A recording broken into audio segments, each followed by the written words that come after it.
बच्चों, आज हम सांख्यिकी का दूसरा टॉपिक पढ़ेंगे जो है माध्यिका। माध्यिका को इंग्लिश में कहते हैं मीडियन।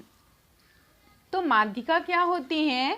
माध्यिका हमको जो आंकड़े दिए हुए होते हैं, हमको जो संख्याएं दी हुई होती हैं, उन्हीं संख्याओं के सबसे मध्य का जो अंक होता है या जो सबसे मध्य की जो संख्या होती है, वही हमारी क्या होती है?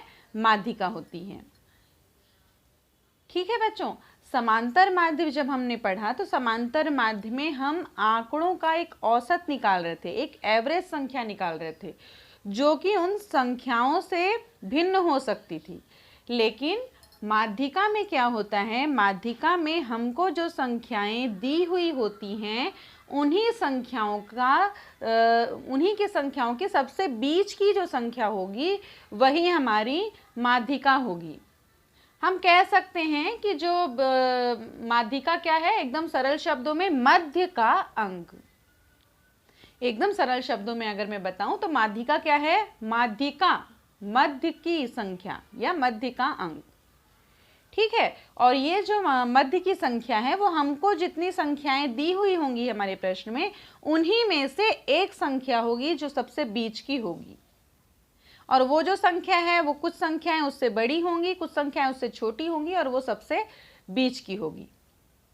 चलिए मैं आपको उदाहरण से समझाती हूँ, ज़्यादा समझ में आएगा।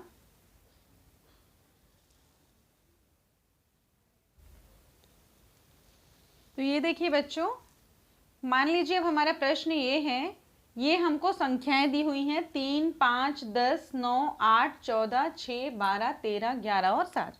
ये हमारी संख्याएं हैं और उसकी हमको क्या निकालना है? इन संख्याओं की माध्यिका निकालना है हमको। ठीक है, उनके मध्य की जो संख्या है या मध्य का जो अंक है वो हमको प्राप्त करना है।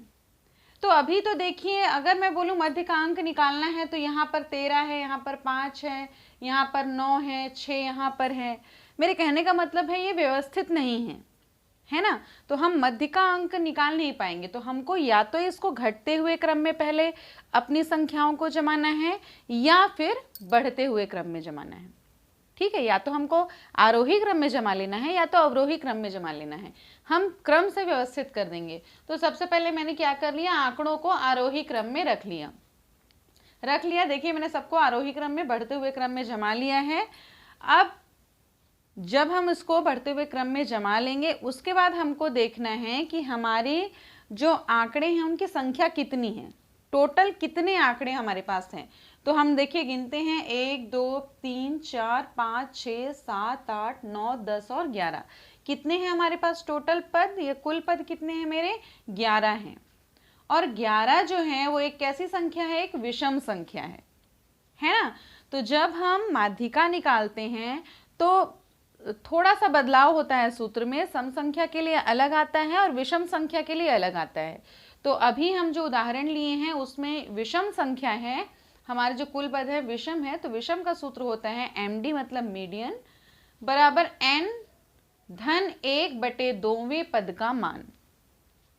अब ये n क्या चीज है? तो बच्चों ये n जो है ये हमारे जो कुल पद हैं उस वही जो है वो हमारा क्या है? n है। तो कुल पद हमारे पास कितने हैं? n क्या है हमारे प्रश्न में? 11 है। तो हमने रख लिया सूत्र में मान 11 धन 1/2 12/2 यानी कि छठवां पद का मान। अब हमको मिल गया कितना है हमारा मीडियन? छठवां पद का मान। तो हम आरोही जब हमने जमा लिया है वहां पर हम पता करेंगे छठवां पद कौन सा है। तो पता करती हूं मैं 1, 2, 3, 4, 5, 6। छठवें पद में कौन सा नंबर है? 9 नंबर है। मतलब कि इन संख्याओं का माध्यिका क्या है? 9 है। ठीक है बच्चों, चलिए हम एक और उदाहरण लेते हैं। ये देखिए बच्चों, ये मैंने एक दूसरा उदाहरण लिखा हुआ है। 5, 9, 4, 6, 12 और 8 इनकी माध्यिका ज्ञात कीजिए। तो हमारा सूत्र है, अच्छा इसमें देखिए सबसे पहले मैं आपको बताती हूँ इसमें अंतर क्या है। इसमें देखिए हमारी कितने हैं कुल पद? 1, 2, 3, 4, 5, 6। हमारा जो कुल पद है वो क्या है? एक 6 है। मतलब एक क्या है? सम संख्या है। कैसी संख्या है? एक वो सम संख्या है। तो जब हमको सम संख्या हो हमारा कुल पद और उनकी माध्यिका ज्ञात करनी हो, उसके लिए हमारा सूत्र है n/2वां पद का मान धन n/2 धन 1वें पद का मान।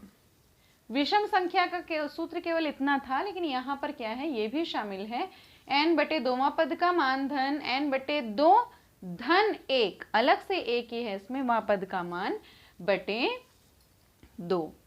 ठीक है, तो फिर ये हमारा सूत्र है। अब फिर हम क्या करेंगे, क्योंकि हमको मध्य अंक प्राप्त करना है, इसके लिए हम अव्यवस्थित हैं अभी हमारे आंकड़े, तो हम या तो घटते क्रम में जमा लेंगे या फिर बढ़ते क्रम में जमा लेंगे। तो मैंने बढ़ते हुए क्रम में, आरोही क्रम में जमा लिया है 4, 5, 6, 8, 9 और 12। हमारा n कितना है, कुल पद कितने हैं, 6 है, जो कि एक सम संख्या है। हम सूत्र में मान रख देते हैं, जहाँ जहाँ पर n है वहाँ पर हम, जैसे यहाँ पर n है तो यहाँ पर मैंने 6 लिख दिया, यहाँ पर भी n है तो यहाँ पर भी मैंने 6 लिख दिया। ठीक है, अब देखिए 6/2वां पद का मान, तो 2 से 6 कितनी बार में भाग चला जाएगा, 3 बार में भाग चला जाएगा, 2 तिया 6, यानी कि 3वां पद का मान, तीसरे पद का मान। ठीक है, ऐसे ही यहाँ पर हम देखेंगे तो 2 से 6 कितने बार में भाग चला जाएगा, यहाँ पर भी 3 बार में भाग चला जाएगा, तो 3 धन 1 यानी कि 4वें पद का मान, यानी कि चौथे पद का मान। तो तीसरे पद का मान धन चौथे पद का मान। तो हम देखते हैं जब हमने आरोही क्रम में जमाया तब तीसरे पद का मान कितना है, 6 है, तो यहाँ पर हमने 6 लिख लिया। चौथे पद का मान कितना है, 8 है, तो यहाँ पर हमने 8 लिख लिया। तीसरे पद का मान 6, चौथे पद का मान 8, तो 6 धन 8/2 यानी कि 14/2 यानी कि 7। तो यहाँ पर देखिए हमको हमारी माध्यिका क्या होती है, मध्यिकांक जो उनके बीच का अंक होता है। सम संख्या में अगर हम 6 को कहते हैं तो वो भी मध्यिका नहीं है, अगर हम 8 को कहते हैं तो वो भी मध्यिका नहीं है। उन दोनों के मध्य का कौन सी संख्या है, कौन सा अंक है, 7 है। तो ये था किसका, सम संख्या का।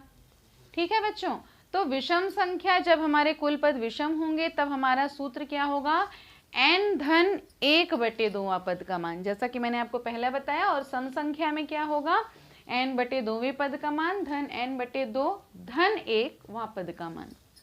ठीक है, इसमें हमको क्या करना है, पद का मान ज्ञात करके और निकालना है।